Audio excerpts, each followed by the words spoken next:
Did you know a military contractor witnessed something impossible breach a classified facility during the worst blizzard in Utah history? Jake Martinez had monitored Dugway's perimeter for 3 years without incident.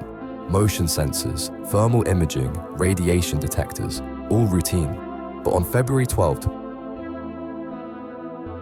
2019, everything changed.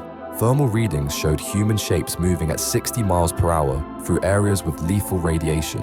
Security footage captured figures in animal pelts, leaving 0 tracks in fresh snow. The entity knew patrol schedules perfectly, disabling cameras with military precision.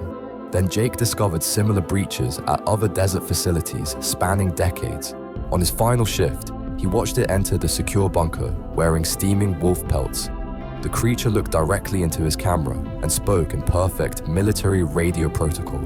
It had been listening to classified communications for years, learning, waiting, adapting.